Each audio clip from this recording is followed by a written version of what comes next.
learned so much. If you've been on the Jay's Analysis ride, a lot of you guys are new. I understand. That's cool. Glad to have you here. But some of you have been with me for the long haul. In fact, there are some who've been with Jay's Analysis for 10 years, reading it back in the day. And we've come a long way. We've come a long way. All right, welcome. Thank you. Glad to see you all here. We got a room of almost 200 nerds. I'm sure the nerds will pile in. Maybe we can get up to about 300 tonight. We'll see. It's your boy, Jay, in the house. Your boy. Can't see me.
Welcome.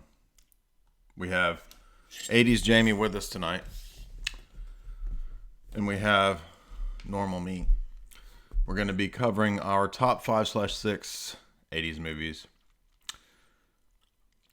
They were decided upon by people from the 80s, namely me and Jamie. So these are the official the official top 6. And yes, there are some that we had to leave out, some that we had to add. Well, these were specifically 80s teen movies. So it had to be teen, drama, coming of age. Mm-hmm. And I would like to add 2 before we get going here. Welcome everybody to the stream. Hope you are doing well tonight.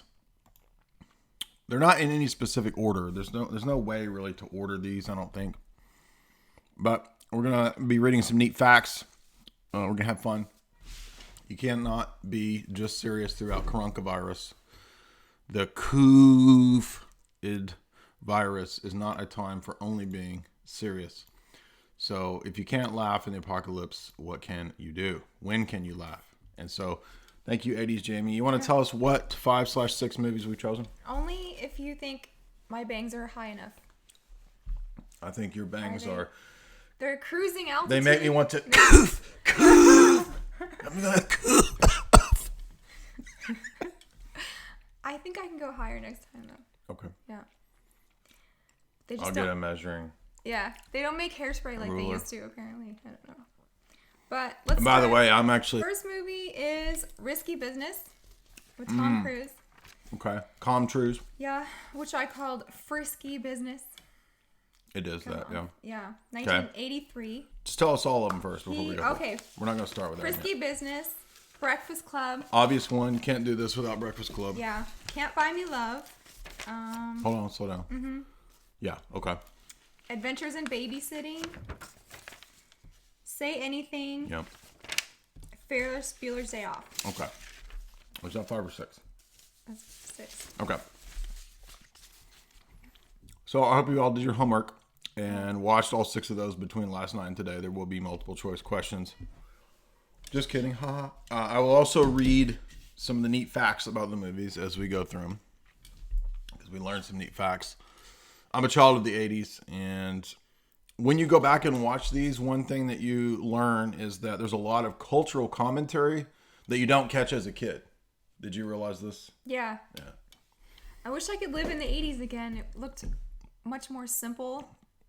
There's nerds on the internet who live in like the 1800s, like they live their whole life wearing 1800s gear. I wouldn't go back that far. I like running water and stuff. Well, you already spend most of your time at the saloon.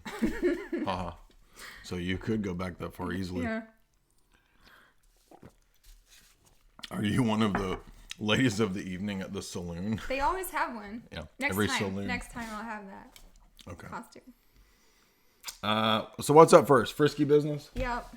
Frisky business. I'd never seen this before. So she had never seen Frisky business. It was new to me. Imagine that. I didn't think it was going to be so grown up. I thought it was going to be more innocent, but it was risky business. Yeah, I tried to explain ahead of time. This is a weird movie. Mm-hmm. It's not the movie that you think it's going to be. You see this cover and you think, this is, Ferris Bueller type of movie. No, it's not. It's actually kind of dark a little bit. There's psychology going on. There's a lot of psychological, Freudian, all of this kind of level stuff. Nothing super deep, but... Well, it starts out with him analyzing his own dream, right? He dreams of a house and a girl in the shower, and he has boomer parents. By the way, I would just like to add today, before we get into this, so there was a little drama on Instagram today. When I woke up this morning, I had discovered that I was the hottest man alive ever, and I confirmed this on the basis of emailing the International Modeling Agency of the World, and they sent back an email and they said this is confirmed. And so when I did a whole post on this, most people agreed and reconfirmed my suspicions, correct?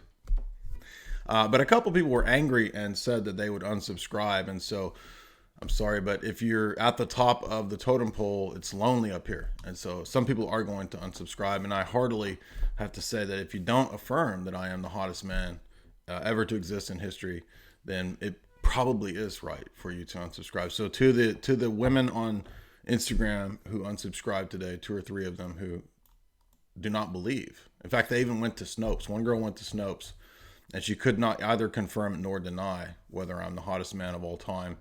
But I am, right? Mm-hmm. You don't seem very convinced, but anyway, the internet says I am, so you all lose. Goodbye. So I told that woman to leave. She can leave. Now we can go back. Okay. The note says people are ruled by their passions. You remember that? Oh, because, so Tom Cruise figures out that the way to get ahead, a lot of these movies are going to have the theme of getting ahead. And he figures out, all kinds of things like liquor, right? So he decides that the way to get ahead is to actually capitalize. Nothing more capitalist than capitalizing on the passions. Well, he's worried about getting into a good school. Remember, that's his number one concern. His dad is pushing him. Yeah, I think he wants to get in Princeton. Get into a good college.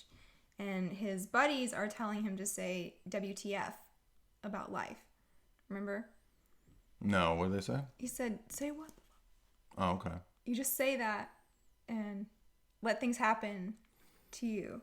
They're trying to get him to not be so upset. Well, he's part of this club that's the Future Enterprisers, mm-hmm. which is this goofy high school club about creating a product to sell. Mm-hmm. And he realizes, like, well, if I'm going to cater to what people want the most basic things: food, sex, right? Mm-hmm. So he figures he needs to capitalize on that. This is the movie with that famous scene of him dancing in his underwear. Oh, the underwear dance scene, right? Yeah, that you see in lots of other movies. And then a lot of other 80s movies copy this sequence of anybody who's home alone, especially if you're a teenager, you dance in your underwear. Yeah. And that's all you do when you're home alone. But it was really weird. It felt like it was for men, not women. It did seem a little Yeah. Anyway. Yeah. Let's see. Capitalism Free Market Future Enterprisers Club. The Tom Cruise. Yeah. And so the kids realize that they can, since his parents are away, that's another 80s trope, right? Your parents leave town, you're going to have to have a house party, right? Or do something crazy with the house. But they throw a different kind of party in this one. Yeah. Well, first they figure out that they can use the house for sex. For a private place, the kids can have a A fun time. Yeah, fun times. Let's see. Yes, my Nick Cage impersonations propelled me to the top of the totem pole. Mm-hmm. Thank you. Keep going. Oh, and he orders a girl, but he gets the wrong order. Black man. He doesn't get what he thought he was getting, and the wrong thing shows up, and she gives him the number of a different person. He lives like in this upper middle class. He's upper middle class, always in the 80s movies. Yeah, always. They live in a very affluent area. It's suburbs. Yeah. And the guy that came to his door that was answering his call, he's like, I'm what every white boy off the lake wants. No. He says that what every white boy off the lake wants is the Rebecca De Mornay. The other girl? Okay. Yeah. Okay. You wrote down Epstein. Why? I don't know why. Porsche go bye-bye Epstein. I don't know what that means. We'll get to it. Okay. You called him Tom Coomer? Tom Coomer. That's Coomer. Yeah, he kind of is in this a little bit. Except he's not even really that into it. He does like the girl. Those ads were funny. Yeah. When he was looking through the Craigslist of the 80s. The Craigslist ads of the 80s. So there's this whole thing going on in the movie about what is dream and what is reality, because his fantasy like comes true exactly like a fantasy but he's realizing that he can capitalize on fantasy. Mm-hmm. If he can provide people their fantasy, what better way to stack cash? Yeah. And then she ends up stealing his mom's crystal thing. That crystal egg. Yeah, there's some kind of stupid egg that's supposed to be worth something. Yes. And then she gets, they have this rom-com thing going on. Where they're running from her handler. Her Guido handler. And then he tracks, Com Truise tracks him down and settles the score and steals her. He white knights her. Mm-hmm. Well, you don't white knight this kind of girl. There's a weird thing the Amish keep popping up in this movie. Like, as a Where was this set? Contrast. Was it set up in, like, Pennsylvania? It's Princeton, right? So isn't it set? That makes sense. Yeah. Which, that is an interesting contrast between the society that Tom is in and getting to the top, Princeton, and then contrasted with these Amish people walking by. Mm-hmm. Bad girls get high and get ice cream. Yeah. They smoke weed and want ice cream. Yeah. It's a good note. Yeah, so they tempt with ice cream. Well, he has to save her, so he takes her back, and she convinces him to turn his parents' house into a club for the weekend to make money. And then he plays with his train set. That's really weird. Yeah. It's like he's like trying to have this God's eye perspective, and he's playing with his train set, figuring out how he can manipulate the system, right? But I thought it was interesting when the college man came to interview him. It was during the wild ruckus of the movie. And then the college interviewer guy ended up staying with one of the girls at the house. Right. Com Truise figures out that all he has to do to get into college, rather than go through all this rigmarole and worry about the GPA and all that, is to get the entrance guy set up with his fantasy. Mm-hmm. You see. So he's figuring out that the real way to climb the ladder is through being a winner, right? Bending the rules. Mm-hmm. This is a theme that we're gonna constantly see in these 80s movies, is that American society getting to the top is about bending the rules. If you play the normie game, you're a loser. Yeah.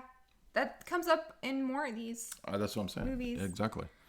The bum is watching. This is a hilarious scene. I stuck this on my Instagram. Oh, that was so gross when they were like having a scene on the train. The bum's like. That's so nasty. But they're kind of into it. Like they keep going. They're making out because they're trying to like show off. His fantasy is to make out on a subway. Gross. No, dude. that was hers. Oh. She's like, I want to be on the train. She's a lady of the evening, and her fantasy is to make out on a subway. Yeah. Okay. So then the bum watches, and then they just sort of keep going. That scene is really funny, so I put that on my Instagram if you want to see that funny scene. What does he still cry? So And always in the 80s movies, you are putting the house back the way it's supposed to be, like 2 minutes before your parents walk in. And they had an epic, That's a constant theme. an epic version scene of this where there's no way you could have gotten all that stuff back in the time allotted. Well, really, what happens is that she upgrades from a sleazy pimp to a new pimp. Yeah. Because she just goes with a higher quality guy who has all the same kind of, scammy morals as her pimp dude. Yeah. Oh, but you forgot to mention that the customers were the high school kids. So that's kind of sleazy. Oh, that's probably why you put Epstein. Jeff Stein Effrey is because, if you think about it, right, these aren't people who are of the correct age, right? Right. It's not appropriate. Yes. Let's see. So what do you give it? What's the appropriate, how many? I'll give it a 6. Let's see what some of the facts are. I was reading these facts the other night. It was cracking me up. So the movie is actually supposed to be called White Boys Off the Lake. Really? White Boys Off the Lake. Oh. I know what a white boy off the lake wants. Let me give you my number. Yes. They didn't want Tom Cruise. I remember reading this the other night. I forget who it was they originally wanted. They did want Rebecca De Mornay. But it was somebody else, like, I don't remember who. It wasn't Mel Gibson, but it was like, I don't know, Kurt Russell or somebody. No, he's too young. No, it could have been Kurt Russell in 1983. He could have pulled it off, maybe. The underwear scene, in case we're all wondering, that's what everybody remembers. That's all improvised. So hats, whitey tighties off to Tom Cruise for that was all improv. I especially like when he's laying face down and he's jiggling into the couch. Yeah. That was all improvised. Or when he turns over and does the bicycle legs in the air and you see everything. It's not for girls. So there's many parodies of this scene. They wrecked multiple Porsches. Remember the Porsche? It's the same thing in, our other movie. Oh, yeah, I said Porsche go bye-bye, so. I see, yeah. I thought you said Porsche. Yeah. Now, confirming my analysis, my initial thoughts, Tom Cruise says, yes, the film is about capitalism. Mm. So I am correct, as always. Butt Fox and Gordon Gekko. Bud Fox. But maybe Butt Fox, too. The film was the first for Balky. This is Balky's first movie. Mm. Tom Cruise and Rebecca De Mornay dated during this film. Isn't that interesting? It has 2 endings as well. All right, that's enough of the facts. So I'm gonna give it. I'm gonna give it 4 out of 5 hoes. What do you think? Give it 6 tidy whities. 6 tidy whities out of how many? 10? 10. Or 100? No. Okay. It was.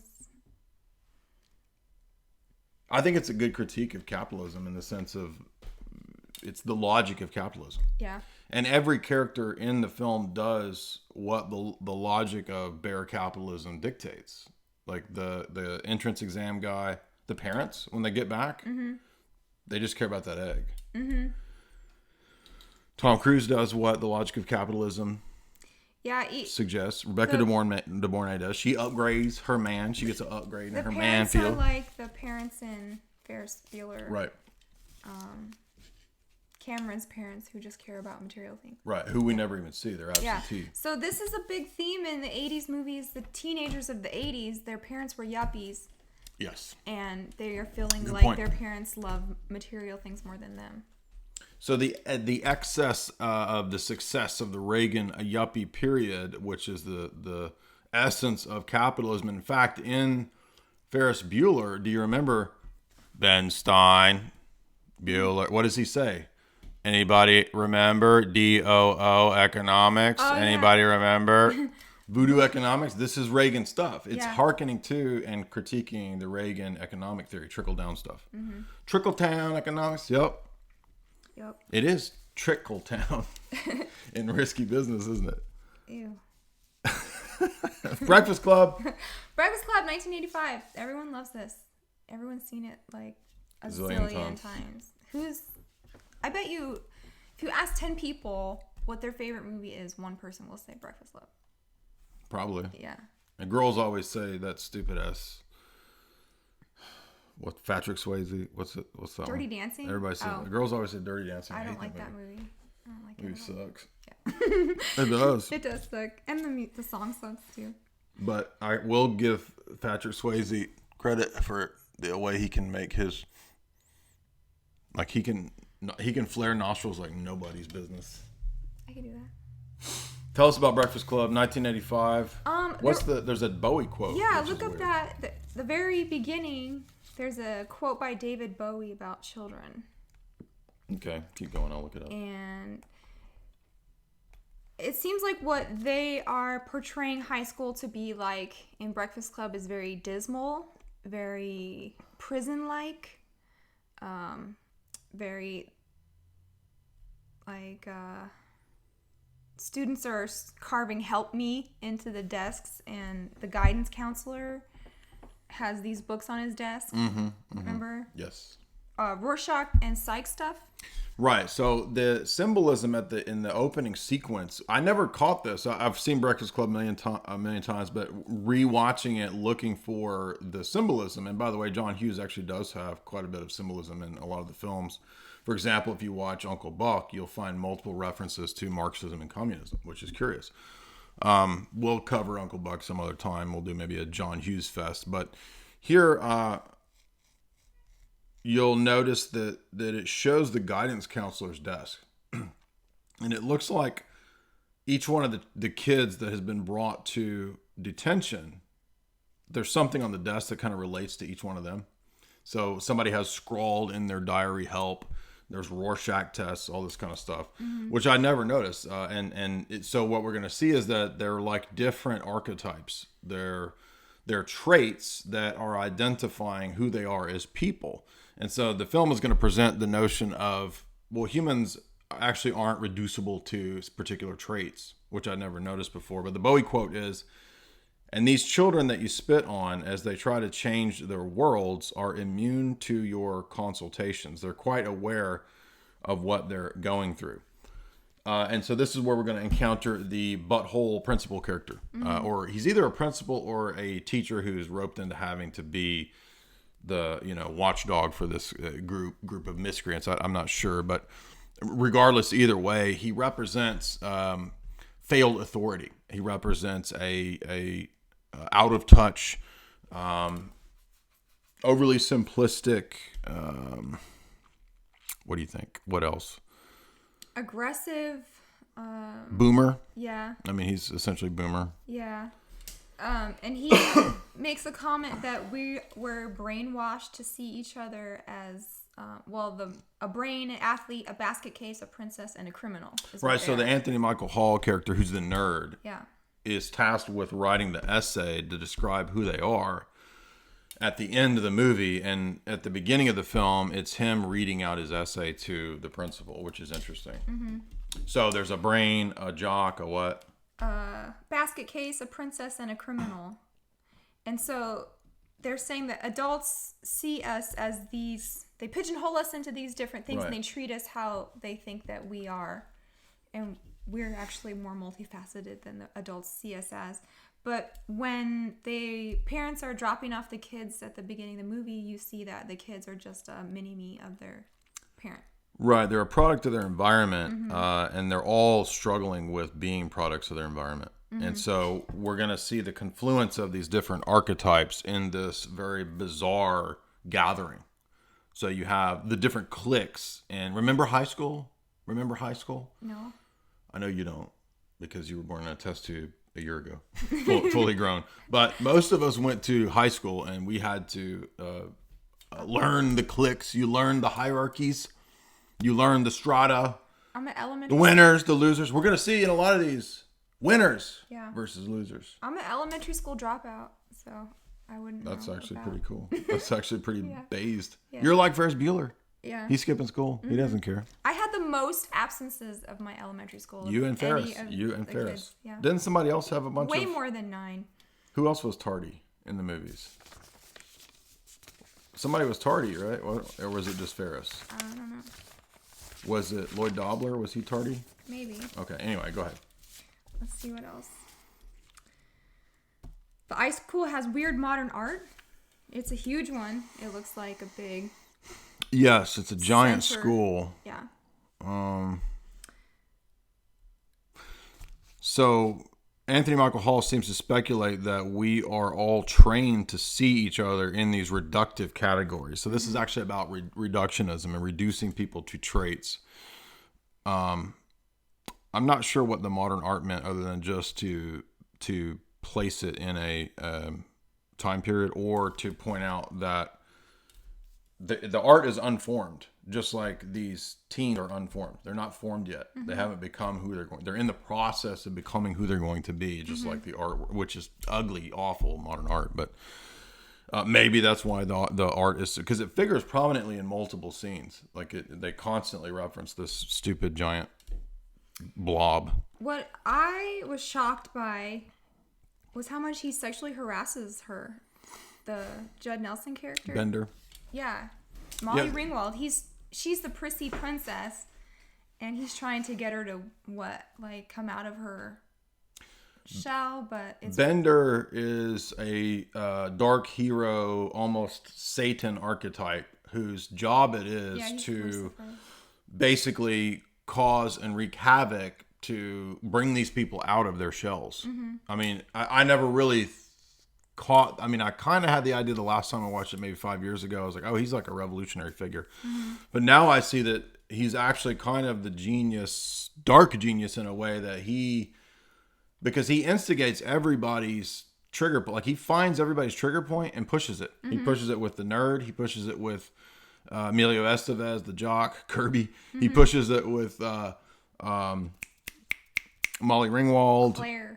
And he even pushes the pressure point of the principal. Yeah. To the point that it forces the principal to get introspective, to lose his shit, and then the janitor has to call out the principal. Do you remember that? And he even insults the janitor. Yeah. You remember that? Yeah. So the Bender character is just completely anarchic. He's outside of any classification or rule or category, except that he's called the criminal. Yeah. Well, he's the outlier. He is the outlier, and he forces everyone actually to move out of the box that they're stuck in. One of the issues they have is the class warfare. That's true. Yeah, I forgot about that. Because Claire and Emilio Estevez, or Molly Ringwald and Emilio Estevez, are in a different category because they're affluent families and jocks and cheerleaders. Yeah, they pull up in a BMW at the beginning. Well, Molly Ringwald pulls up in a BMW. But Emilio's cool because he's a winner. He's a jock. And he talks about that. He's like, I'm a winner and you're a loser, he says to Bender, right? Yep. Then we got the high school clubs and cliques. So he makes a scene of asking the nerdy guy, what do you do? And he's like, well, I'm in the chess club, in this club, in that clique, and that thing. So. Which guy says this? The nerd guy. Anthony Michael Hall? Yeah. He was like listing off all of his extracurricular So activities. even Anthony Michael Hall is in the mindset of defining himself by the groups that he's in. Yeah, exactly. You see. Yeah. You said that was true at your high school. Remember? I mean, that's everybody's high school. Oh, I wouldn't know. I mean, unless you went to some fake and gay new age high school where nobody had cliques or there was no hierarchy, but I can't imagine there ever was a high school that actually had no hierarchy or had no cliques. I mean, there's always there's the metalhead dudes, there's like stoner dudes. Sometimes there's a crossover between metalheads and stoners. There's the popular jock kids. There's maybe popular party guys who are rich or something like that aren't necessarily jocks, but they're popular dudes. Then there's like artsy, cool people, art hoes, this kind of stuff. And then there's the rest of the pyramid. I noticed something about high school when you were showing me your yearbook, and we were talking about who was somebody and who was nobody. And this is a trope in the movies too. Like, don't talk to them. They're a nobody. And that makes you a nobody too. Now, again, I'm not saying this is right. I'm saying that in the mindset of high school, And in the mindset of the world now, right? People look at people and they're like, oh, they're nobodies. Well, what does that mean? Well, to be a somebody is to be wealthy, to be famous, to be, whatever. Yeah. Accomplished in something, to have, super high IQ or whatever. That's just the ways of the world, obviously, on one level. And so there's always a notion of class warfare and in-group, out-group. What's the word I'm looking for? Cliques. I don't know how to describe it. Tribalism. That's a good word. Cliques. But I mean, humans do this sort of naturally to a degree. There's nothing inherently wrong with having your clique, right? It's impossible to have no clique. But a lot of movies are highlighting this point. And a lot of people who have this kind of sort of socialist mindset, they actually do think that you can like bypass all distinctions and have and achieve some kind of big blob or something like that. Are there any papers or anything from think tanks that lay out high school dynamics? I'm sure. I have no doubt. Absolutely. Yeah. I mean, all of high school and public education is set up under the old Prussian model of indoctrination. So their good book on this is The Messianic Character of American Education by Rushton. Actually, I wrote a whole essay at Jay's Analysis, if you want to see my summation of that book. It's a really good book, though, because it talks about how the whole system is set up in this kind of behaviorist Pavlovian conditioning. That's what you see in Breakfast Club, is the attempt to break out of behaviorist conditioning into being socialized or collectivized, into defining yourself solely by group. Now, I'm not saying, again, that there's no such thing as groups. I'm saying that there's no absolute definition of an individual on the basis of a collective alone or on the basis of a pure atomistic individualism alone. Neither of those are sufficient enough to define the individual. In fact, the individual is part of both. It's a one and many relationship. This is key. So the loadies get high. The loadies. This is a term I never heard in the 80s, but maybe I was in high school in the 80s, so I don't know. But loadies, the loaders are over there. This is people that get stoned. The loadies. The whole Jay's Analysis audience are loadies. The Judd Nelson character, I don't know if he's quoting Bart Simpson or Bart Simpson gets that from him. What do you think? The Simpsons did not exist yet, so Bart Simpson probably got this from, because Bart's kind of a Bender type of character. Yeah, he's a chaos character. Yeah, so Bender says, "Eat my shorts." Eat my shorts. Yeah, that's totally. You just bought yourself detention, bud. How about another week, bud? Want another, bud? Right? Yeah, and then he does this the horns. Well, he says it's the hook 'em horns. He says because. He says, if you mess with the bull, you get the horns, buddy. Yeah, he does that. But it also could signify that there's this sort of inversion principle at work between both the principal and Bender. They're both these kind of like, they're struggling for the sort of alpha position. Yeah. In this group. Because it's not actually Kirby or Emilio that's the alpha. Who is Moliere Tartuffe? The author who wrote... Moliere wrote the book Tartuffe. Oh. And Tartuffe is about a con man who gets exposed. And so Bender sees himself as the one who exposes the con of everyone. So there's a very fascinating reference to Tartuffe, which is intentional. There's no doubt in my mind that if you had this when you had your lit classes in college, you know that's what Tartuffe is about. And that has to be why Bender references it. Now, he does it, ironically, a little bit accidentally. Like, he's, like, ripping the pages out of it. And somebody's like, that's Moliere, Tartuffe. And he's like, yeah, I don't care. But he's ironically doing the very thing that's in the book. He's exposing the cons. Oh, no one gets along with their parents in the 80s. This is a common thing. My parents don't get me.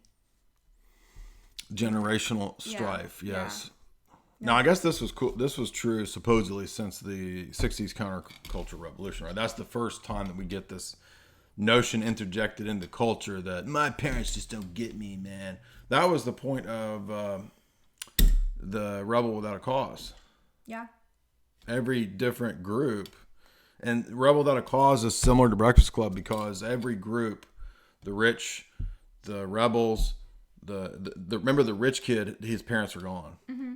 He's abandoned, basically. The James Dean, his dad is a coward. the girl, her dad is just a total jerk. Remember? So there's this disconnect signified in that film, and that actually leads to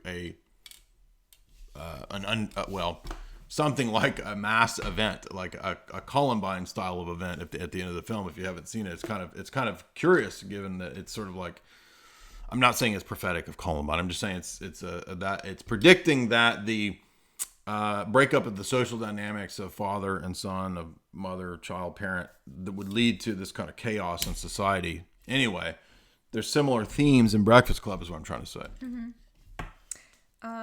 Here's a cut down I've never heard before. I thought it was pretty fun. Yes. Was that Kirby? Neo Maxi Zoom Dweeby. Was that Molly Ringwald or was that Emilio? I forget. I think Emilio said that. Neo Maxi Zoom Dweeby. Yes. That's an awesome one. It is a good cut down. I have no idea what it means, but it is a good cut down. They have some maze posters for your psyche. Oh, that's right. And on the library door I think it's on the door. There's like a giant maze, and in medieval philosophy and symbolism, the maze, in fact, some cathedrals have the maze on the floor of the cathedral because it's supposed to represent the maze of the psyche, as well as the maze of this life going to the next life. And so I think that shows us that this is about transformation. This is another theme we're going to see, especially in Cant Buy Me Love, is psychological transformation. And Bender is the catalyst. Then you got the janitor spying on all the kids. He's the eyes and the ears of the whole high school. Remember that? That was interesting. Yeah, I forgot about that. So this adult is in all this kid's business. He knows what's going on. Well, this is it's a microcosm of society, is the point of this. A lot of the high school movies are microcosms of society. If you watch Faculty, that's what the Faculty is about. Do you remember that scene when they were all whistling a tune? Yeah.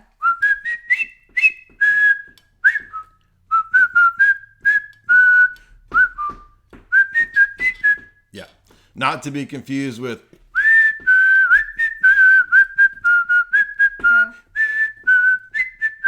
which is Kill Bill. Now, this is from Bridge Over the River Kwai, classic movie with Obi-Wan Kenobi, about prisoners of war. And when they're marching, because they're prisoners, they whistle that famous tune. It's referenced a million times over in a million different pop culture things. It's referenced here because they're referencing their imprisonment, right? But it's not just an imprisonment in this detention. They're imprisoned in the masks and the confines that have been given to them to define them. Yeah. And then we find out that the Bender character has got some domestic abuse and he's got some trauma rage going on. Yes, he's traumatized. Right. So his dad beats him.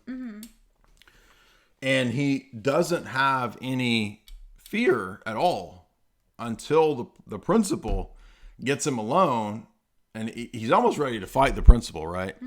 But the principal, it's almost like the principal knows too. He's not as unassuming or stupid as he lets on. He knows that Bender has a weakness.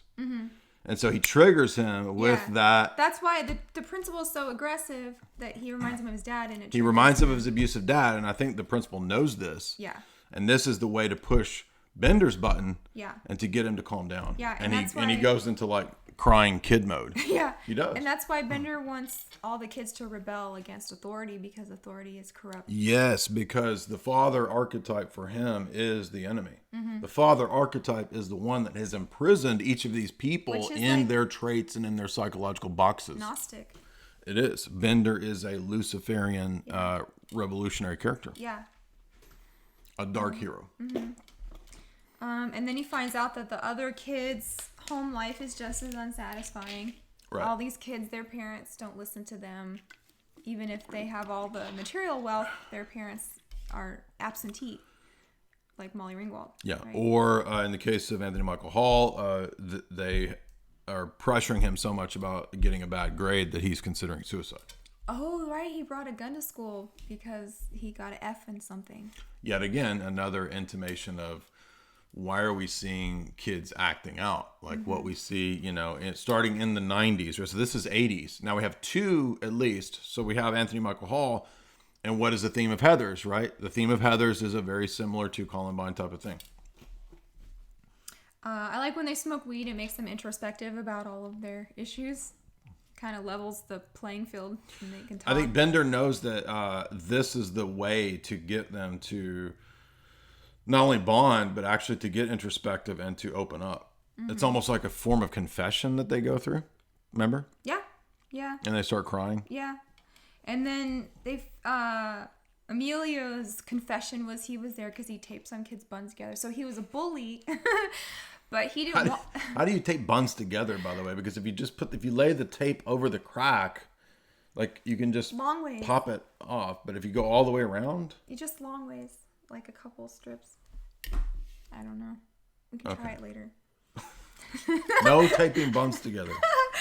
Don't try this at home. But he is a bully because his dad's a bully. Right. So and his dad expects him to do this, right? Yeah. So this is about like father figures as archetypes.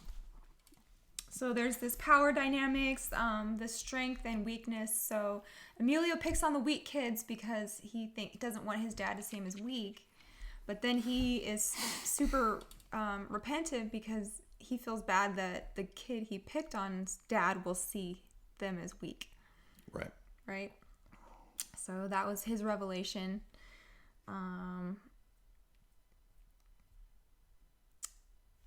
They were all lacking aspects that the other archetypes had. Interesting. This is a good point, right? So you can't just define yourself as an individual, but you also can't define yourself purely as part of a single collective. In fact, there are aspects of each of the different archetypes that you could use. To integrate, to use Jungian speak, right? Yeah. Oh, you know what another trope of all these movies? Like Anthony Michael Hall lacked what? Courage? Yeah. Yeah, it's a very Wizard of Oz type story. Yeah. Emilio lacked compassion. Losing your virginity is a big theme in 80s tease movies. You can almost say almost all of them have it in some way. Right? Because that's pretty... Well, that's why Bender is the perfect contrast to Molly Ringwald, because Molly Ringwald is a virgin. And but she doesn't even want to admit that. But she doesn't want to admit it, and Bender keeps pressing her on it because he's trying to get her to see that the things that she takes pride in are really just, they're not really her. She's not identical to the things that she takes pride in or that she defines herself by. The whole movie is just about what do you define yourself by. And by the way, that whole scene was improvised, which is interesting, supposedly. Oh, really? The group confession scene is improvised. Really? Yeah. Go ahead. That's all we have on the notes for... Okay. So some of the facts, it was supposed to be a series. There were going to be more. They wanted to do a franchise. There was a dream sequence where the Ali Sheedy character sees them as different archetypes. So she would have seen Andrew as a Viking, Bender as a prisoner, Claire as a bride, Brian as an astronaut, and she was a vampire. So she was like an early goth. Someone said, what about Basket Case? So her thing was her parents ignore her. So she acts out and acts weird because... She's neglected. Yeah, right. No one sees her. She's also not been, like, she doesn't know how to feed herself. Remember what she eats? She doesn't know how to have proper nutrition. She's been neglected. It says that there was supposed to be two teachers having a discussion. It was just a cut scene. Rick Moranis was supposed to be in it. Didn't make it. Emilio was actually supposed to be Bender. Oh, really? And Molly Ringwald was supposed to play Ali Sheedy. Many A-listers auditioned and didn't get it. Jodie Foster, Laura Dern, John Cusack, Nicolas Cage. There's a John Hughes cameo. He's Brian's father. That's interesting. Okay. And speaking, that's why I keep saying Kirby, is because all of the same people end up in St. Elmo's Fire. Oh, okay. Where Emilio is Kirby. The dandruff is cheese. I was wondering that. Did Ali Sheedy really have that much nasty dandruff? No, it's cheese.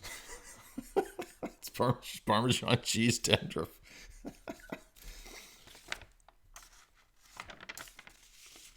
So you can go to the school and to the suburb, it says. This is in Chicago. Yeah. So were two others, Ferris Bueller and a lot of Adventures in 80s Babysitting. Chicago going on. Yeah. All right, what's next up? You want to do your ad? Yes, I want to remind everyone. If you want to support Jay's analysis and you are looking for a natural testosterone booster, you can, of course, go to chalk.com. I'll put the link in the in the chat there. Now, you've heard me say before, and I'm going to say it again. This is good stuff, right? This is purely natural. Let me tell you what all ingredients are involved in this. First of all, you've got, where's my list here? I got a whole list of these excellent ingredients, especially if you're like losing the T. I wouldn't know. I have because I'm so hot, I have the highest testosterone as well. So I wouldn't know what it's like to actually lose any T's. But if you're losing some T's, this will gain you more T's, right? So it sources and formulates the most premium herbs, and its extracts and formulas come from around the world. This will supercharge your vitality. It's 100% made in the USA. No Wuhan ingredients. Everything here is soy-free, and it is American-owned. It's third-party tested, and every batch comes out with the strictest purity. Do you hear me? Do you hear me? It's a game-changing formula. Chalk Daily features 500 milligrams of USDA organic patented shilajit. It's an extract that is clinically studied to boost testosterone in healthy adult males by 20%. 90 days in, you will definitely notice this. It contains over 40 minerals, fulvic acid, and herbs, including mucuna, saffron mosley, which can unlock even the most soy-corrupted individual. FounderChalk.com is a loyal Jay's Analysis supporter, has been for years, and he is giving anyone in my audience 30% off. So go to the link that I put in and put in Jay, and you will get that discount. Do you see why I'm the hottest man that has ever lived? It is because of these such supplements. Isn't it? Mm-hmm. Isn't it beautiful? Mm-hmm. You don't like it that I talk about this. Why does it bug you so much? Huh? It's funny. She doesn't like it at all. She's mad. She's afraid that it's intimidating. I know. If you're next to somebody this hot, it's intimidating, right? Mm-hmm. Is that what it is?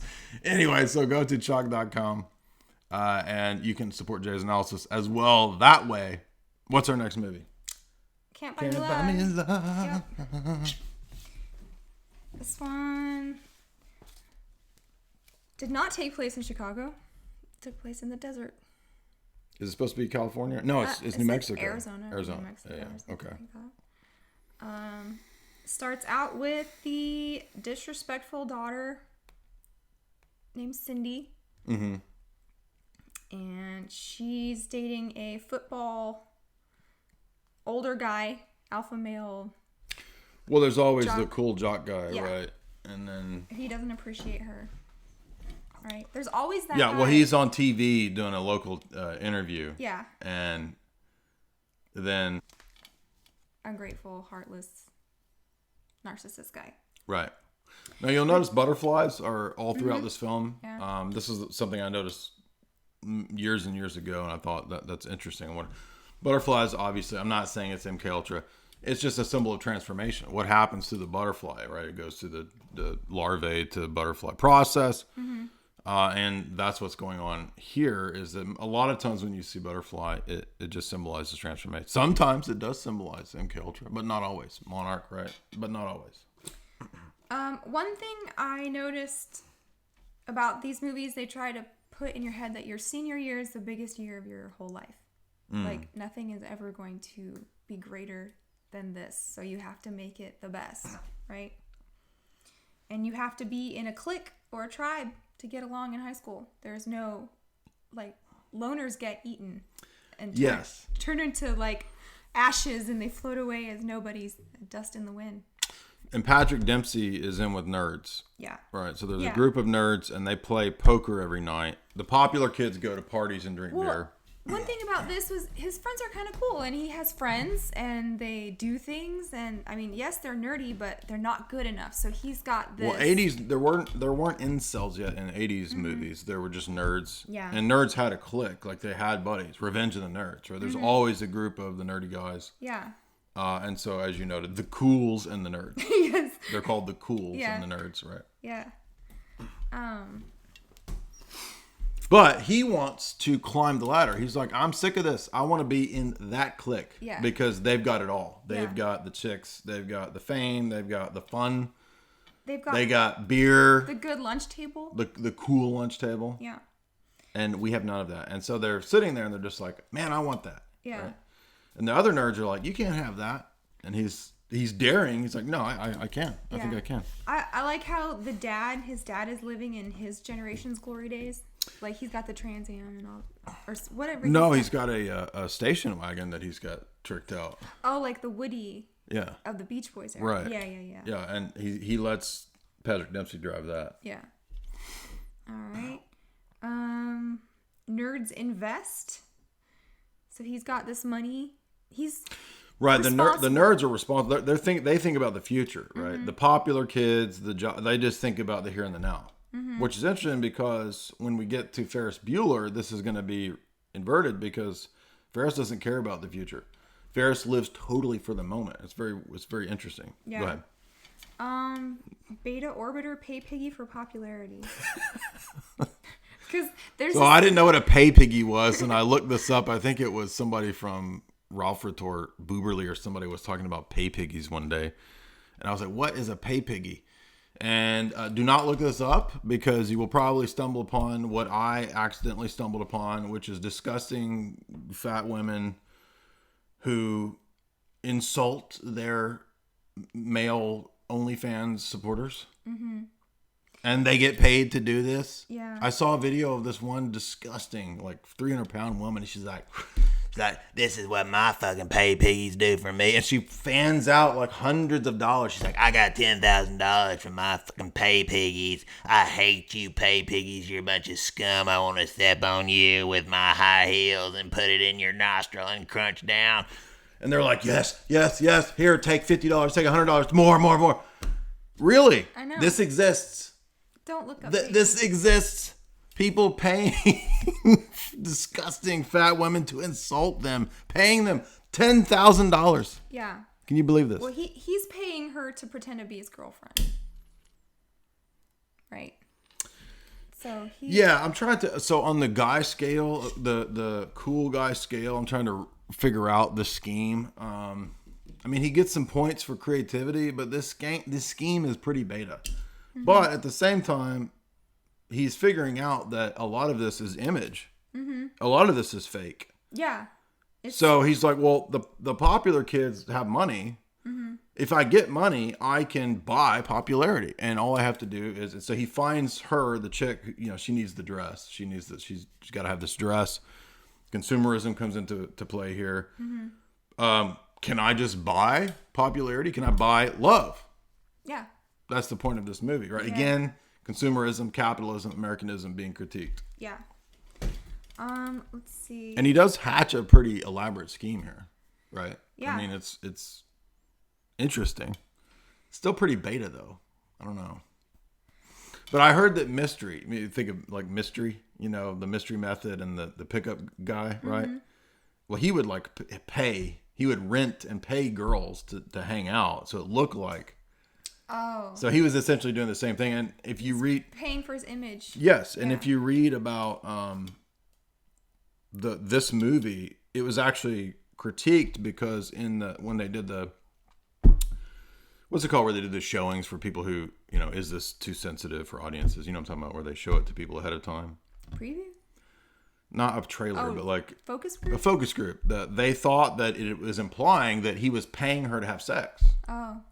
And they were like, you need to alter this to be, because it was implied, I guess, originally in the script that that's what he's paying for. Oh, okay. So they had to alter that to make it not about that and just about, just make me look cool. Psychological warfare, I don't know what that means. Do you remember that in the movie? I think it was a situation where I think it had to do with just the way he was trying to project an image. Uh-huh. And then it was all about, like, it's perception management. Yeah. That's all it is. The whole movie is about perception management and projecting an image. Mm-hmm. But there are actually espionage references in the film. Like, there's multiple situations where it starts, he refers to himself like Bond or something, and then you hear the secret agent man. You hear that playing. Mm-hmm. And there is, I think, a reference to psychological warfare. Mm. Seth Green is in this movie as a little kid. Now, what are gray poems in gray space, Broken Moon? What is that? She writes poems, or he writes poems, and they're dumb. Oh, that's right. They go on their stupid magical date. Yeah, so her jock boyfriend doesn't care about her poems, but of course Patrick Dempsey does. Yes, I see. He doesn't see her. Yeah. And then, of course, there's the big school dance after they have a fake breakup. Remember? Mm-hmm. And that's the most important thing, is the school dance. And that's where he, like, makes up that... He mixes up PBS with American Bandstand, and he takes the tribal dance. The African Anteater. Yes. Mm-hmm. So there's always some big dance move in 80s teen movies, right? That the whole school has to learn, and they do it. Quite often there is. Yeah. Oh, another thing is when he moves up in the world, he forgets his nobody friends. So that's a this happens a lot too, where people climb the ladder and then they're like, "Oh, I'm too good for you now." Ha ha ha. And then they have to eat crow and go apologize to their old friends. I'm about to blow up and act like I don't know you. Yeah. Hold on. There was something else I want to say. So there is a lot of moon symbolism in this film. And the moon mission comes up. I'm not sure what I think of the moon mission. Or I mean, I know what I think of the moon mission. we know about the fake and all that, but I'm not sure what I think about the moon symbolism in this film. Do you have any idea what that might mean? He wanted to save it to buy a telescope. Yes, that's right, and that's why the moon mission comes up. Yeah. And he tells her all about the moon. Like, he starts talking about, the craters and the different places on the moon. And he knows things about things. And stuff. I know that, but there's also symbolism to the moon is what I'm trying to get at. So on a symbolic level, what? Moon changes phases, goes through. That's true. Yes, good point. He's spying on us in his spazmobile. That was a good line. Yeah. What is that? He gets a slow clap at the end. That's an 80s trope. Like, remember? Like one person starts clapping? What do you mean? Well, there's a speech, and then one person starts clapping, and then the rest start clapping. Oh, okay. Accept him again. Remember? Mm-hmm. Can't buy me love. Everybody does. Let's see. There were some interesting facts about this, one of which was the fact that it was originally called Boy Rents Girl, and they had to change the movie because too many people thought that it sounded like, Lady of the Evening type of stuff. That's why it almost didn't get made. It says in the facts, originally it was an indie film. I don't know why that was the case. I guess it got bought up by Disney or something. It had some more R-rated material that was later removed. You shit on my house. That was a funny this line, which is probably the most famous, it says it was almost removed. They thought it was too edgy. That's funny. So the babe in this died in 2015. Apparently she had a drug addiction, as many of the Hollywood youthful stars do, unfortunately. And then Paula Abdul, did all this goofy dance and cheerleading scenes in this. Oh yeah, and Rico Suave. Gerardo Rico Suave is in the movie. He's one of the goons, one of the popular goons. I thought he looked familiar. I was like, what is that? Anyway, so those are the facts of Cant Buy Me Love. Again, another commentary on consumerism, Americanism, right? Nerdism, jockism. Which one should we do? Yeah, I think we should save these two for the last because they're the big. No, we're not in a hurry. These are the biggest. So we should save those two. So we'll do this one next. This is an interesting one.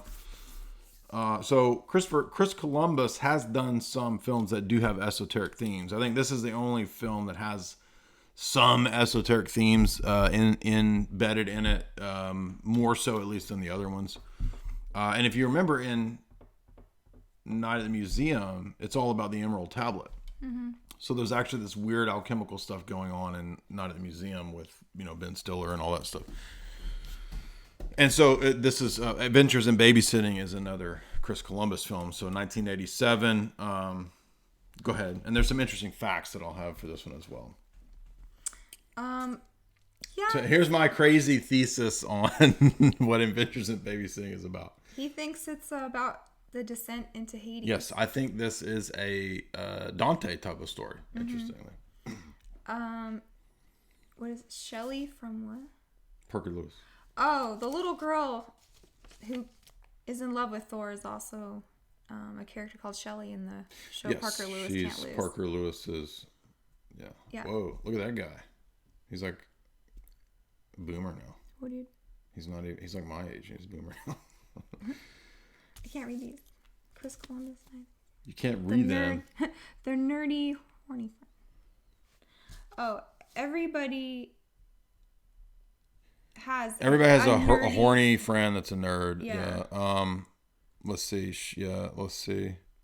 Friends. Okay, so it starts in the suburbs. All right. So once again, this is about the suburbs. This is about the difference in inner city degeneracy, the city life, contrasted with the ease, simplicity, luxury, utopia, Eden of the suburbs. That's in Risky Business too. Is it? And Breakfast Club. Yeah. Well, hold on. Where in Risky Business is the city? Oh, that's right, because the pimp is in the city. Yeah, that's right. Hookers come from the city. Yes, and so the vices make their way from the city outwards to the suburbs. Right. Yeah. Good point. And in which one? The other one? You said one of the other ones said Risky city. Business and Breakfast Club. They don't really have the city in that, do they? Well, Molly Ringwald character is luxury city. Yeah, but they're all still at a suburban. Yeah, I guess. The suburbs. Okay. But this is very explicit. Yeah. So they will go on a journey from Edenic suburbia into a descent into Hades, and there will actually be multiple references to it. It's like they're going into Hades or to hell. Does that make her friend at the bus stop like Persephone? Yes. So the friend who runs away, this whole thing is kicked off because, first of all, Elizabeth Shue is supposed to have an anniversary date with her boyfriend. Her boyfriend, of course, is the douchebag, as always. The jock douchebag who is cheating on her, but she doesn't know this. So he cancels, right? And she has to babysit. Mm-hmm. She thought she was going to get out of babysitting because of him, but then she's roped into babysitting. At the same time, her friend runs away from home and is stuck in the pits of hell. Quite literally, it's like... Mm-hmm. I mean, this is like the worst bus stop ever. It has everything in it. It's got like midgets. It's got hobos living in phone booths. It's got rats the size of cats. A guy with a gun. Everything in this bus station. So she's got to go save her friend. Yeah. So, the thing that runs through this derelicts, weirdos, and creeps. Yes. Is a Playboy magazine is the MacGuffin of this movie. Yeah, so interestingly, the MacGuffin is P-O-P-R-O-N, P-O-R-N. And there's this weird thing where the issue has Elizabeth Shue. Mm-hmm. I mean, it's not in real life. In the movie, it's not actually her, but it looks like her. And everybody's like, it's you. Mm-hmm. And she's like, no, it's not. It's not me. But by the way, in the facts on the film, she had to shoot that, but it wasn't a real nude shoot. You see, it's a weird. But so why is this the MacGuffin? Is this significant? It could be. Yeah, like why is she twins with the Playboy son? Well, it's one of the many vices of the city, like migrating out to the suburbs. You see. Okay, all right, I'll take it. So the whole movie is Blues in Motown. So first they're flat tire, right? Right. And then they get saved by the guy with the hook. Well, don't forget too that so the daughter has this Shelley, I don't remember her name, but Shelley from Parker Lewis. She has this image of the city is where you have this giant castle, which is the Sears Tower or something. A building looks like that. She thinks that's where Thor lives, right? So Thor lives in the city and he fights darkness in the city. Mm-hmm. So she has this mythological view of the city life and the country because she reads comic books. So she reads everything in archetypes, narrative archetypes. Mm-hmm. Nobody else does, but ironically, she's the one that's right, remember? Mm-hmm. Because they actually meet Thor. Mm-hmm. What? Oh, they get a flat tire and then... So this is at the entrance of the underworld. So the crazy hooked guy, which matches up to the horror, the scary story that Elizabeth Shue told. This freaks them out, and so they realize that they're entering into Hades, right? They're stuck. And then they get in big trouble because they end up in a chop shop. Right, the car's stolen. They end up going. It's like layers and layers and layers. If you've read deeper and deeper into if you've read the Divine Comedy, then you know that it's the exact same way in Dante, right? Virgil takes him deeper and deeper and deeper into more and more degeneracy and craziness, fear, until the final, confrontation at the center of Hades with Satan himself. Mm-hmm. Silver dollar room. What does that mean? Well, I think the significance here is that as they go deeper and deeper in, when they finally get to the Blues Club, it's called the Silver Dollar Room, and so it's just signifying that the city is based around money. Mm-hmm. It's just one of the many vices that controls the city. Mm-hmm. So then they run into another... Right, so they have the scene where they're singing is awful. It's just, baby, baby. It's just totally retarded, dumb song. But they have to sing their way out of like these... It's like a video game. Like it's like one boss after another boss, right? Yeah. And then they meet a prostitute. So they're starting to see all of these different vices in the city. It's like city life is nothing but vices.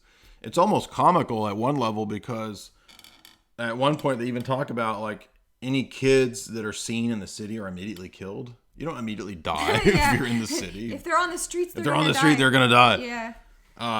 But they did run into a 17-year-old. So they run into a lady of the evening. Yeah. And they're like, you're not 17. She's like, yes, I am. And they're like, what are you doing out here? She's like, I ran away. Run away from home. Run away from home. Run away from home. Yeah. This keeps coming up in the film. Yeah. Even the girl who actually did run away, when she finds what she thinks is a cat and it's a giant rat, she's like, oh, did you run away from home? Mm-hmm. Everything is about running away from home. Mm-hmm. And even these kids run away from home. Yeah. Yep. So, and then there's a scene where they're stuck in a gang fight. Yeah, this part's comical because... But the gangs are like two groups of fallen angels. They're like West Side Story gangs. They look like they're going to break into dance at any moment. Not threatening at all, or like the gangs in Michael Jackson's Bad video, But they're called the Lords of Hell. They're called the Lords of Hell. Yeah. Again, telling you that they're actually in Hades or hell. This is a descent story. It's a harrowing, where you said Persephone story into the underworld. And also, by the way, the villains in the chop shop, they wear skull T-shirts. So again, she's like Demeter, the mom, babysitter. Mm-hmm. I get it now. Mm-hmm. And Told the friend is Persephone. Okay. 80s frat party. There's always a frat house party in 80s movies, right? Right, and he is the hero archetype. He helps her get out. Mm-hmm. Remember, he gives her $45, all he has. So he pays her way out of Hades, basically. Well, another thing in the 80s movies is if you have a cheating guy, there's always a nicer guy, like right there. Right. The day that you figure out he's cheating and your perfect prince shows up. Now the logo of the Garage Man's thing so they're stuck. They don't have a ride out of Hades, right? So they have to pay the Garage Man or like River Styx, right? You can't get out until you pay the toll. That's right? why you have the coins on your eyes. Mm-hmm. Yeah. Which are silver dollars, you see. Oh, good. So they have to pay the Garage Man to get out. He's the what's the guy called who takes you from the ferryman? The ferryman, yeah. Thor. Oh, so Thor does show up. He actually has a hammer. Yeah. She offers him her Thor hat. Mm-hmm. And he's like, nah, I can't take that.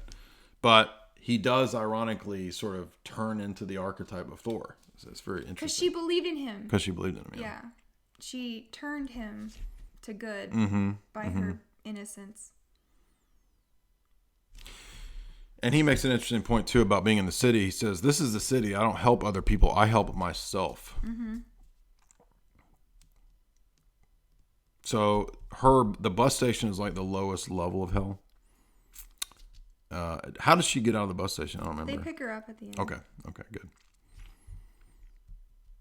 And then, so that was interesting. Yeah. Let's see. Interesting facts. Paramount only wanted Molly Ringwald. They didn't want Elizabeth Shue. Chris Columbus's first movie. They had to spread trash everywhere because it was filmed in Toronto and it was too clean. They had to break into the subway to shoot that one scene with the fake ass gangs. They wanted it to be He-Man, but they couldn't get the rights to He-Man. Elizabeth Shue did not pose for Playboy. Elizabeth Shue dated Brad and dumped him both on and off screen. Isn't that interesting? He was typecast as a jerk. And they tried a spin-off with Joey Lawrence. Whoa.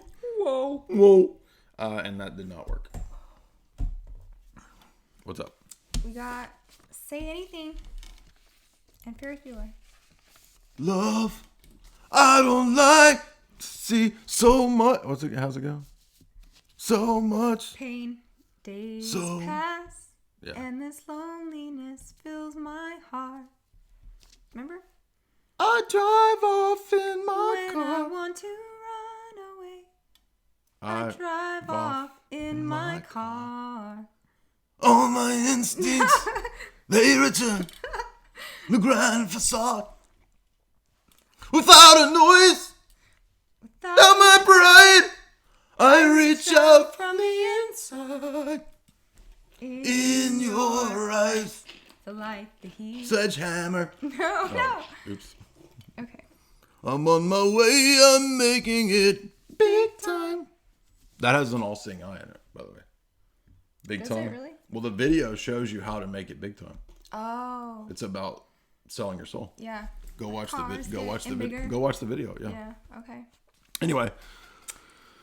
Once again, prom graduation is the biggest day of your whole life.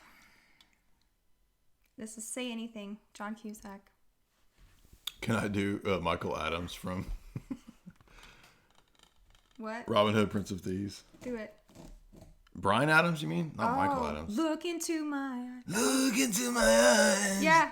You will see. Oh man, that is what like you mean to me. That makes my soul crumple up into a ball and fall into the trash. I hate that song so much because when I was a kid, that's the only song they play on the radio like all the time. It's like Mind Control or something. Is that the one with Sting and Brian Adams? No, I think it's just Brian Adams. That's Three Musketeers. Yeah, that one's the worst. How's that go? Let's do it all for one and one for love. Yeah. Anyway.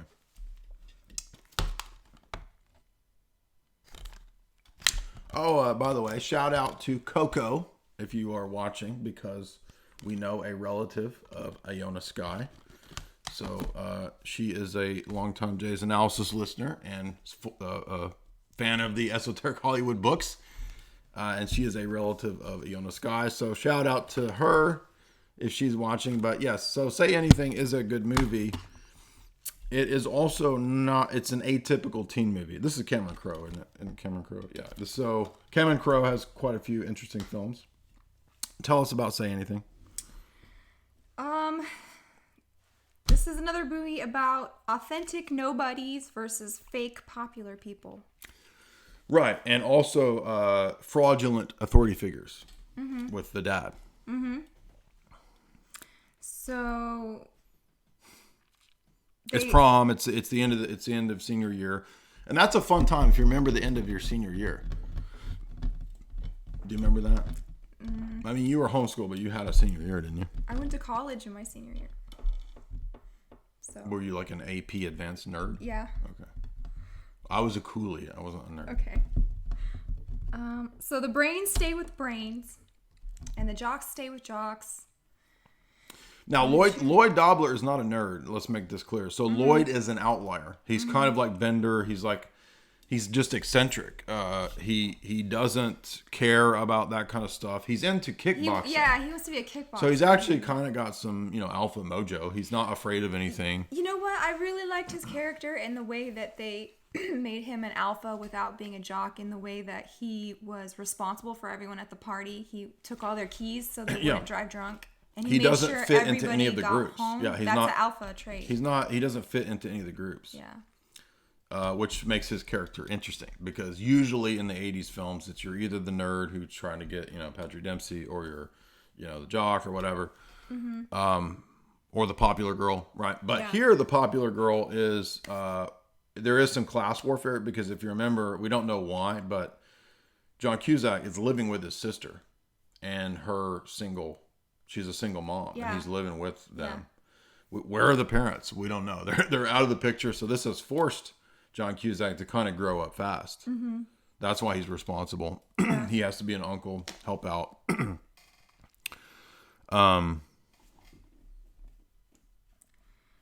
Who is... So here again, they have teens have so much pressure. Trope. Oh, there was a super advanced cell phone in the movie. Do you remember? For such a old her dad who had movie, her dad had this old cell phone. Right. The reason for that is that her dad is actually cheating on his taxes, and he's scamming old people out of money because he runs a retirement, or not a retirement. What do you call it? Like a assisted living. And he's been scamming all these old people out of their money. So he has to hide the money with all of these expensive things, right? So that's why he's so adamant about sending her overseas and paying for all this stuff, is because he has to put money into stuff. That's why he bought the jukebox. That's why he's bought the cell phone. He thinks she is like the apex of the pyramid. I think he even actually says something like that. He says, "Baby, there's a pyramid. You're up here at the top. Yeah, because she got. You're gonna be in a think tank. Everybody else is down here." She got special scholarship. But what's interesting is that he is this super hyper moral guy. He acts like he's the face of the community, but he's a total crook. Yeah. And what's interesting about Lloyd is that Lloyd, he falls in love with the girl. He's really into her. And so this is a clash between Lloyd and the dad here for her attention and affection. And like, who is more virtuous? The guy with no money, but he doesn't lie, or the dad with all the money who is being corrupt? He's a total crook. Yeah. There's a lot of talk about you have to make major life choices when you're 18. All of these movies complain about. It's always like, who knows what they want to be when they're 18? Yeah. Why do we have to make that decision anyway? Yeah. I don't remember the character Joe. Do you remember who that? Was he a boy that she wanted to go, or? Is that I wrote his Joe friend? as a narcissist. Jeremy Piven, his friend? No. Maybe Joe's the dad. Maybe. I don't remember who Joe is. But anyway, she's supposedly super smart, right? They think she's going to be a brain surgeon. She got brains in her room, which is really weird. Yeah. But she's already into, this is interesting, she's already into social justice stuff. Yeah. In the 80s. So she castigates Lloyd for ageism. Who in the 80s knew, I never heard of this in the 80s, right? But she actually bitches at him, and unfortunately Lloyd cucks at that because he should have called her out and been like, I don't care what you say. But when you're 18, you can't really, your drives control who you love, quote unquote. Mm-hmm. So Lloyd can't resist his love for her. And this leads him to, unfortunately, make the decision to stake all of his future on her. So he's going to go with her to England. Mm-hmm. Is it England or Europe? England. Okay. Yeah. Which, huge mistake. Lloyd never should have done this. And by the way, I have a fascinating theory. I don't remember. I don't want to. If my friend came up with this theory, I want to give him credit, but I can't remember if he came up with it or if we noticed it when we were watching it. But if you watch Grosse Pointe Blank, it almost seems like a loose sequel to this because it's many years later that the John Cusack character. I'm saying a loose sequel, right? The John Cusack character comes back to his hometown after he's been away for many, many years. He ended up going into the military, and he's called the Iceman, and he's got his pen. All right, and Jeremy Piven comes up in Grosse Pointe Blank as well, but which Grosse Pointe Blank actually is a good movie. So I suspect that we're supposed to think that, loosely speaking, Iona Skye dumped Lloyd. This broke Lloyd's heart, so Lloyd was like, you know what? I'm going to become a hitman. So he goes into, because he literally becomes a hitman. Yeah. If you remember at Grosse Pointe Blank, he's like, and guess what? He even mentions at one point in Grosse Pointe Blank, assassins in relationship to the Rothschilds. Oh, that comes up in Grosse Pointe Blank. Yeah. So the Iceman comes back. Some people think too that maybe that, I think it was a flop, the one War. There's like a third one where somebody thinks that maybe even Lloyd Dobler is in a third film. The one War with who's Lizzie McGuire? What's her name?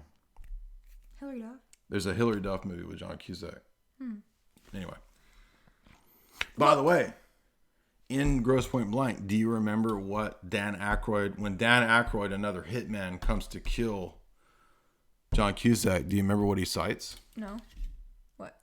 W.B. Yeats about the bee slouching its way towards Bethlehem. Oh, really? Isn't that crazy? Yeah. Huh. What I thought was weird in this movie is the relationship between the dad and the daughter is really... Yeah, so the mom has died, and the dad is not just helicopter protective dad. War Inc., that's it, by the way.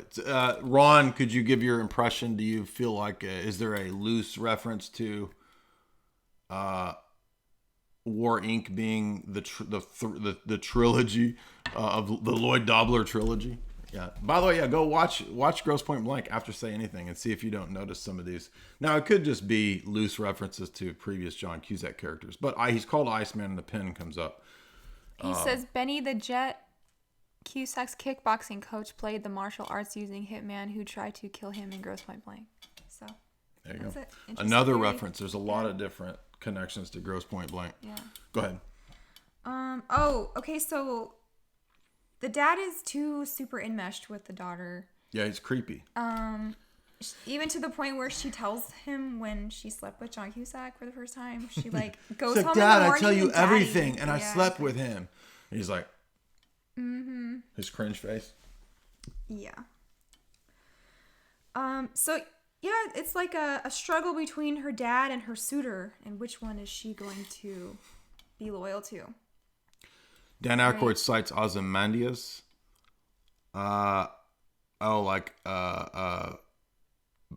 Behold my works and despair. But he mentions doesn't he? He mentions the beast of Revelation, doesn't he? I mean, when Dan Aykroyd's come into the house to kill John Cusack, he's like shooting in the house and he's just like spouting out like poetry and stuff. Anyway, go ahead. That's pretty much it. Yeah, so the film ends with him and them on the plane. And I've always come away with from this movie thinking this is doomed. Like, there's no way this relationship's gonna work. Like, this is just doomed. No, because he has to find his career thing and not just follow her. You can't, follow some chick across the world. That's doomed to disaster. Yeah. So now we're on. All right, the final one. Ferris, obviously, you have to put Ferris Bueller on there. Yeah. There's a little more going on in Ferris than I would have thought. I didn't. There's some things seeing it once again that I didn't catch. This reminds me of Risky Business in the way that you're trying to game the system and shortcuts get you everywhere and there are no consequences. Mm-hmm. And this reminds me of Adventures in Babysitting because it's another adventure in the city, from the suburbs to the city. Right? Slouching his way towards Bethlehem. That's the W.B. Yeats thing. Mm-hmm. But anyway, what now? Ferris Bueller's like Adventures in Babysitting because they're going from the suburbs to the city. Right? Yeah, but so here's the weird thing is that it's not the typical thing that we've seen before because Ferris is the most popular guy. He's not interested in his future. Mm-hmm. In fact, he has this dialogue at the beginning. He says, people are interested in geopolitics, fascism, communism, Marxism, isms. He says, I don't care about isms. He says, I'm interested in me and the right now, not the future. And when am I going to get a car? Mm-hmm. So cars, which obviously come up all throughout 80s movies, car. Because yes, in one sense, it's you're 16, 17, 18, and you're getting your first car. So yes, obviously that. But it's also related to America and consumerism because that's a particularly American thing of when you're 16, you get your car. Mm-hmm. I mean, I know that's in other countries as well, but it's typically we think of them because cars come from America, right? And this is another, parents are consumers, yuppies. Right. So the parents are the yuppies. Exactly. Yeah. And they're upper middle class. And we're going to have the journey into the city. And Ferris is going to play, even though he's playing the role of Bender. Mm-hmm. He's just like Bender. Yeah. Less aggressive than Bender, though. He's like a successful Bender. Yeah. The rule in this movie is parents are suckers, right? His parents are. He just got him wrapped around his finger, and everything he says, they just like pat him on the head and coddle him. He's the favorite. He's the whole world's favorite. Yeah, actually, every adult in the film is duped. Yeah. Exactly. High school is brainwashing? Is that what you put? Yeah, because he says that. Yeah. He says, high school, who cares about high school? Right. High school is brainwashing. Yeah, so you got Ferris, the Epicurean, on one hand, and then you've got Cameron, the depressed, Ali Sheedy, like Eeyore character. He is like Eeyore, exactly. Right. Yeah, so they're two opposites, right? Ferris has it all. Everything works for him. He's like Parker Lewis. Like Parker Lewis can't lose. Cameron, the exact opposite. Total depression, wants to die. Thinks he's constantly. He's like I said, he's an Eeyore, hypochondriac. Because of neglect. So what's interesting is that they couldn't be more contrasted. Mm-hmm. And what Ferris wants to do is be the catalyst to propel Cameron to exit his self-imposed prison. Mm-hmm. But he has to get Cameron to realize that the prison isn't Cameron's dad. It's Cameron. Cameron has Cameron in a prison, not the dad. Mm-hmm. And so it's actually just an excuse that Cameron has. And so he has to destroy the symbol of his father, the Porsche. Right. So here's another movie where you are taught that you need to scam your way to the top. Right, because this is big time about consumerism and about winning. This is about who the winners are. Mm-hmm. And by the way, winning by winning. Charlie Sheen, he's the boyfriend in the police station, right, for Aaron Gray. Yeah. Or Jennifer Gray, excuse me. So it's about consumerism. It's about what does Ferris say? He says, my concern isn't isms, it's me. Yeah. Believe in yourself. That's the thing I believe in. So you have this... Or do it what thou will. Do what thou wilt. Right. You have the yuppie excess Reagan-era success that brought all of this wealth. The children of those yuppies are totally Crowleyan, right? Mm-hmm. I mean, Ferris is, again, he's like the successful Bender. Yeah. Totally. Yeah. Oh, another thing... And he even says game the system. Yeah. He says... He laughs about people who don't game the system. Mm-hmm. Another rule in the 80s if you're home alone, you have to dance in your underwear. That's a rule. Once again, all throughout, right? Yeah. I mean, in the 1980s, it's entirely possible that every time somebody was in their house, that's all they did was dance in their underwear, right? Until like the next day. Well, until somebody comes home, right? Yeah. The parents come home. Yeah. Challenge to authority. Always. He already has a computer in his room. Yeah, 1986. Because they're upper middle class, he's got all the gadgets, and his parents buy him anything he wants. They totally coddle him. This is an interesting element: is that at no point does he have anything. I mean, no one even remotely rebukes or corrects. No. And even the only person who tries, his sister, ultimately submits to Ferris. Right, gives in and saves him at the end, right? You talked about how Cameron's dad loves his car more. He's an absentee father. Which again is a commentary on the successful Reagan era boomer dad who loves the Porsche. He doesn't care about Cameron. So this is one of the first movies I think we don't even see Cameron's dad ever. No, he's not even in the movie. He's just this figure. Teens are better at technology, and he's continually using technology to all the time. Yeah, he dupes everyone. The adults. Every adult is duped by the tech. Which is kind of funny. Answering machines he uses different lines. He's got a whole Rube Goldberg machine hooked up in his room so that when his mom opens the door, right, she hears him, tape of him snealing. He hacks the school computer. That's right. And changes his days, absent days off. Which he does in war games as well. Oh, yeah. He uses the phone with different lines to get into the restaurant to dupe the adult at the maitre d'. Remember? Right, the snooty waiter. Yeah. So Abe Froman, the Sausage King of Chicago. All the technology the teens are using to pull a fast one on authority. So Ferris Bueller's Day Off. This is like the weekend, right?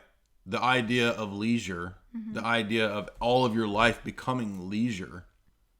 I mean, he represents like the ultimate American ideal. And he was still going to get a car at the end because when his mom was like, I was going to use that money to buy him a car. So he didn't even have to like earn his own car. His mom was going to buy it for him. Well, and then the Beatles song, right? I mean, he's in the middle of this parade. It's almost like this is it satire almost? I mean, is it a satire of the upper middle class? You made a good point when you said Ferris Bueller's like John Lennon when he's singing that Beatles song because John Lennon was super popular. And right, there's a line that the principal says exactly. He's like, we have 1,500 students. Ferris Bueller is more popular than me. He says, I don't want 1,500 Ferris Buellers. He's like, I've got to end Bueller. And of course, in the normie narrative of John Lennon, right, the idea was that to the military-industrial complex, John Lennon was too popular, and he represented, and again, in the normie narrative, you know, whatever you think about, you know, I don't believe, I think he was assassinated in the conspiratorial way, but in the normie narrative, he was too popular, so he had to be removed. So, and that's what does Ferris sing? He has this Dionysian twist and shout. Yeah, sings John Lennon. Oh yeah. He has this quote. He said, "You can never go too far." Right, extremes. Yeah. Yes, winners, winning. Yeah, Charlie Sheen talks about winning. So the way let's see, how did I phrase it? If we played by the rules, we would be in gym, he says to Cameron. So he's trying to tell Cameron, he says, you can never go too far. Look, Cameron, if you play by the rules, you'd be in gym. Yeah. He's like, don't play by the rules to win. Yeah. We are winners. Americans are winners. Oh, remember Cameron goes catatonic at one point. He's so traumatized that he can't speak or respond. Right. So this is Ferris manipulating and prodding the catalyst to transform Cameron. The whole movie is about Cameron's transformation. And he achieves it because he has to get Cameron to destroy the archetype of his father, which is the Porsche. Right. And so Cameron's traumatized, but then he realizes when the Porsche goes off the cliff, out of the back of the house, he's like, "Nah, I own it. I'll take it." Is it a Ferrari? Oh, maybe it is a Ferrari. Whatever it is.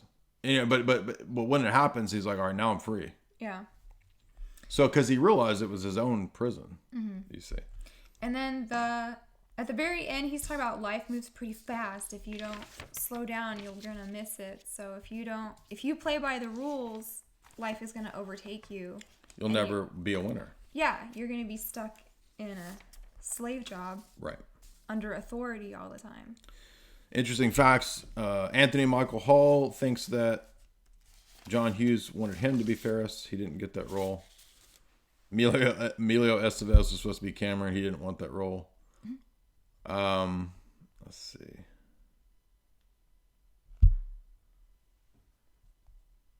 Could Ferris be a pan figure, a trickster? Yeah, sure. He is a trickster, absolutely.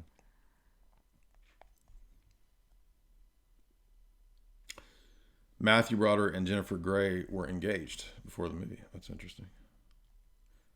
Ben Stein was supposed to do his lecture off camera.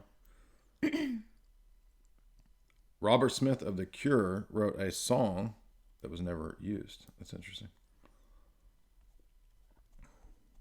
John Hughes annoyed Paul McCartney. That's funny. Matthew Broderick couldn't do the choreography he was taught in the parade scene. That's interesting. So I guess he had to just kind of move around.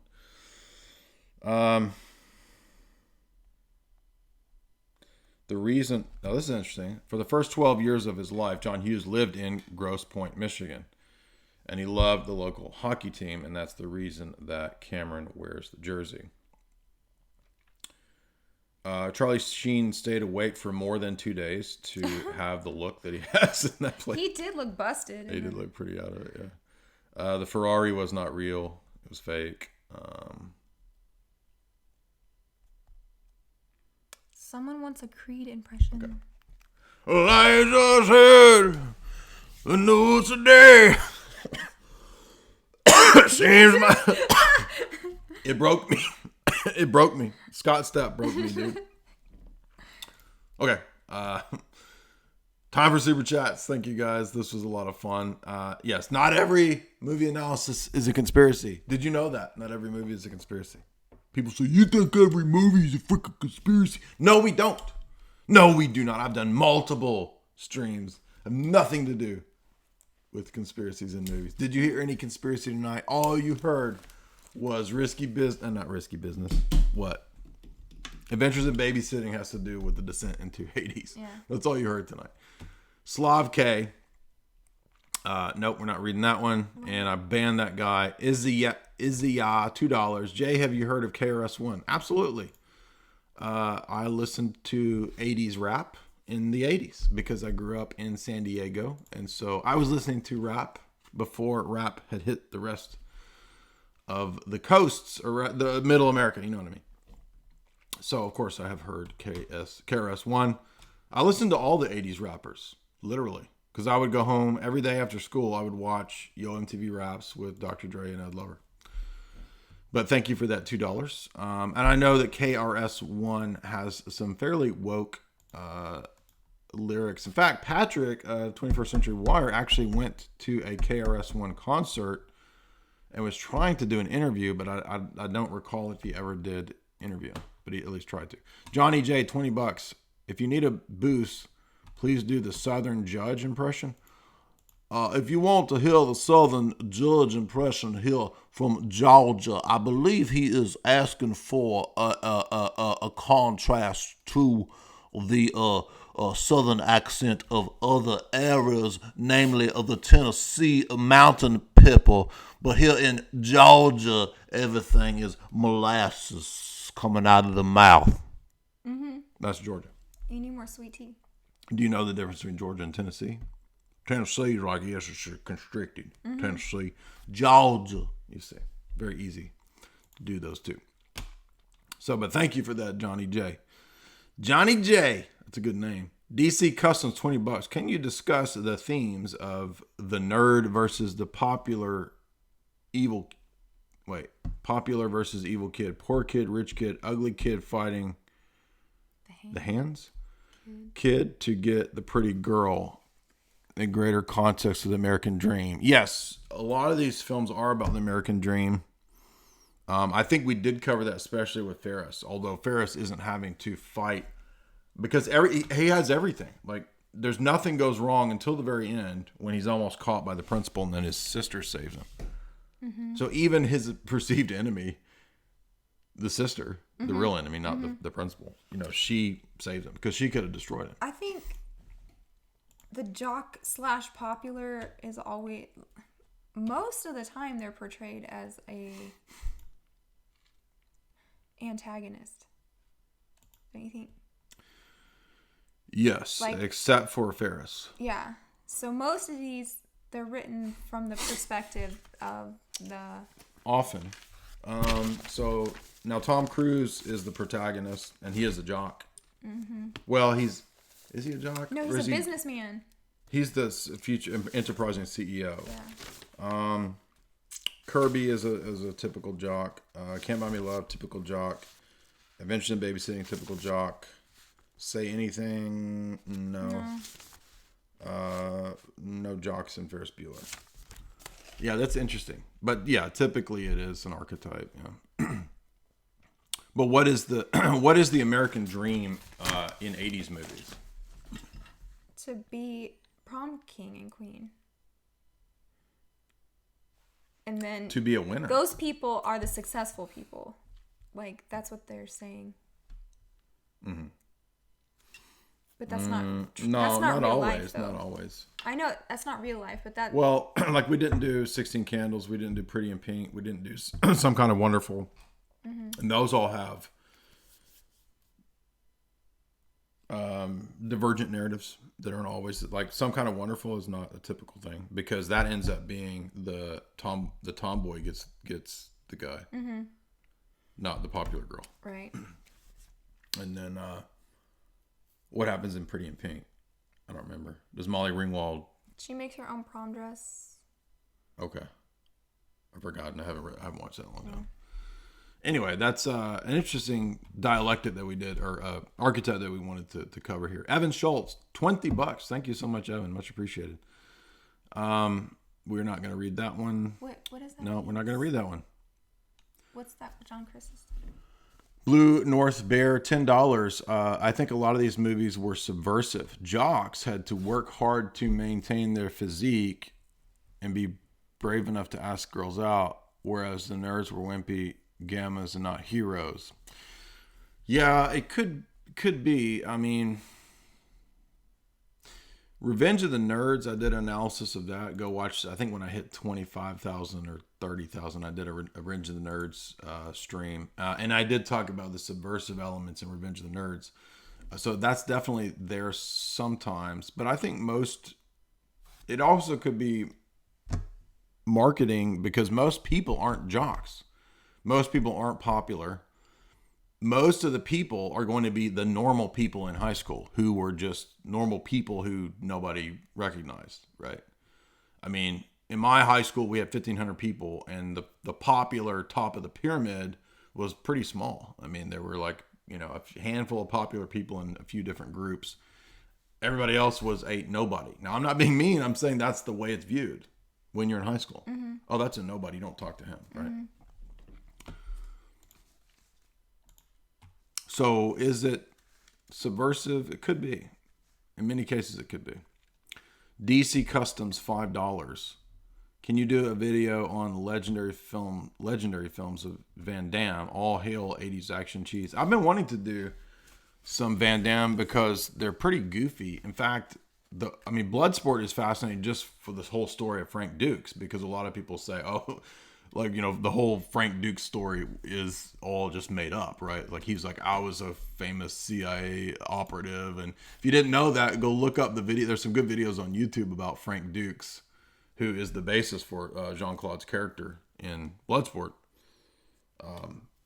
And then, the question as to whether Frank Dukes, like, made up all this stuff, right? Because the whole martial arts world is full of all these scam characters. It's pretty funny. There's some really good videos on YouTube about how much scammery goes on in the martial arts world.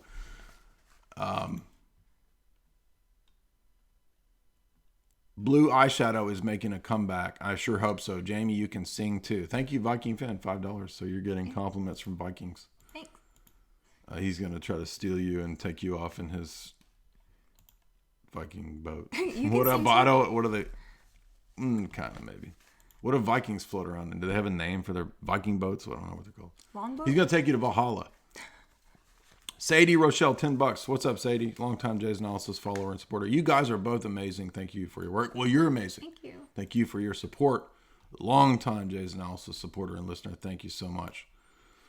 Jack, $2. It is a sin to play the stock market. I don't think that investing is a sin. It's no different than investing. I mean, I think there's nothing wrong with cryptocurrency. I've bought crypto in the past. Just investing. Be no different than investing in a local business. So, in my opinion, it would not be. Alt Monarch is $5. Despite being an atheist, Soviet teen movies were wholesome and family friendly. Interesting. I don't know that I've ever seen a Soviet teen movie. Mm-mm. So there's Soviet teen movies? That would be interesting to see. But that actually, there is some truth to that. In fact, some of the Soviet stuff was less degenerate than Western stuff. A lot of people don't know this, but that's actually true. Let's see. DC Customs $5. American Dream follow-up. I meant that those themes were meant to reinforce the American Dream underdog story, and any underclass can win. Exactly. This is a key point that is often in 80s American Dream films, which is the idea that in America, anyone can get to the top. Mm-hmm. That's a selling point for America, Americanism, and American ideology, is that through pulling yourself up by your bootstraps, you can't get to the top. Now, there's a degree to which this is true, somewhat, but also it's a lot of lie. That's in that book you're reading. You're going to do a show on called Millennium, on the work chapter. Remember? What does he say in there? That working hard is a virtue, and it's an American ideology. Well, he's just tracing. Yeah, that's right. He's tracing the older American ideals out. Right. Yeah. So that'll make a good show. It will. All right. Anything else? Anybody else? Is that it? That's the one I just did. Oh. I hope you guys enjoyed tonight's